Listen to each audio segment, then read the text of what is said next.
যাদের ঘরে কন্যা সন্তান আছে তারা ভুলেও তিনটি কাজ করবেন না। যদি করেন তাহলে কন্যা সন্তান পাওয়ার পরে যে রহমত বরকত পাওয়ার কথা ছিল তা থেকে আপনি বঞ্চিত হবেন, এবং কন্যা সন্তান পাওয়ার কারণে নবীজি যে সুসংবাদগুলো আপনাকে দিয়েছেন, জান্নাতি বলে ঘোষণা করেছেন, এটা থেকেও আপনি মাহরুম হবেন। কারণ কন্যা সন্তান আল্লাহ পাকের পক্ষ থেকে একটা শ্রেষ্ঠ নিয়ামত। এই নিয়ামতের সৎ ব্যবহার কিন্তু আপনাকে করতে হবে, এই নিয়ামতের পরিচর্যা কিন্তু আপনাকে করতে হবে, এই নিয়ামতের হকগুলো আপনাকে আদায় করতে হবে।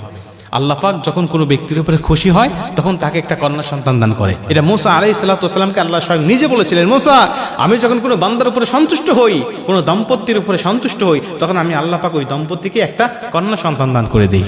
অতএব আমরা ভেবে নিতে পারি যে যাদের কন্যা সন্তান আছে, আমার আল্লাহ তাদের উপরে হয়তোবা কোনো এক সময় খুশি ছিল, সন্তুষ্ট হয়েছিল, যার কারণে তাকে একটা কন্যা সন্তান দান করেছে। অতএব এই কন্যা সন্তানের সঠিক পরিচর্যা করতে হবে, সঠিক ব্যবহার করতে হবে, এই কন্যা সন্তানের হকগুলো সঠিকভাবে আদায় করতে হবে। তাহলেই নবীজির ভাষা অনুযায়ী আপনি নবীজির সাথে জান্নাতে থাকতে পারবেন।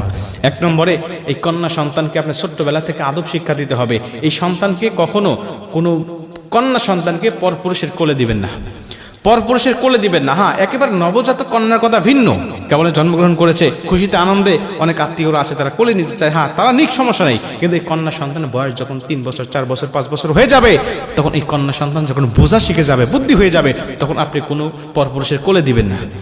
কারণ এখন তো মানুষের চরিত্র ভালো নয়, মানুষের চরিত্র, কিছু কিছু মানুষের চরিত্র পশুর থেকেও নিকৃষ্ট হয়ে গেছে। আল্লাহ বলে, উলাইকা কাল আনআম বাল হুম আদল, তারা হলো চতুষ্পদ জন্তু, বরং তার থেকেও নিকৃষ্ট। এটা হলো তাদের চরিত্র। এখন বলতে পারেন, হুজুর সে তো ভালো, কোনো সমস্যা নাই, সে ভালো হোক, কিন্তু সে তো পুরুষ। আপনি ওই মহিলাকে, আপনার মেয়েটাকে তার কোলে দেওয়ার কারণে আপনার মেয়ে লাজুকতা ভুলে যাবে, লজ্জা ভুলে যাবে, সে শরমহীন হয়ে যাবে। এরকম ভাবে আস্তে আস্তে চলতে থাকলে লজ্জা শরম সে শিখবে না। অতএব ছোট্টবেলা থেকে তাকে লজ্জা শিক্ষা দিতে হবে, শরম শিক্ষা দিতে হবে। কারণ আল হায়াউ শু'বাতুম মিনাল ঈমান, নবীজি বলে লজ্জা শরম হলো ঈমানের অঙ্গ। অতএব আপনি তাকে লজ্জাশীল করে গড়ে তুলবেন, কোনো পরপুরুষের কোলে তাকে দিবেন না। 2 নম্বরে, এই কন্যা সন্তানকে আপনি একা একা কখনো ছাড়বেন না। সে স্কুলে যাওয়ার সময় আপনি নিয়ে যাবেন, মক্তবে যাওয়ার সময় আপনি নিয়ে যাবেন, মাদ্রাসায় যাওয়ার সময় আপনি তাকে পৌঁছে দিবেন, এবং আবার মেয়েটাকে নিয়ে আসবেন।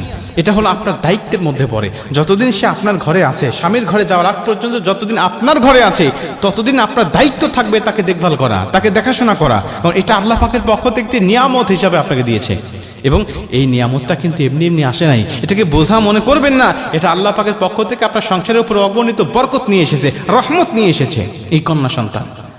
অতএব তাকে দেখভাল করতে হবে। 3 নম্বরে, এই কন্যা সন্তানকে ছেলের উপরে বা ছেলের নিচে প্রাধান্য দেওয়া যাবে না। আমার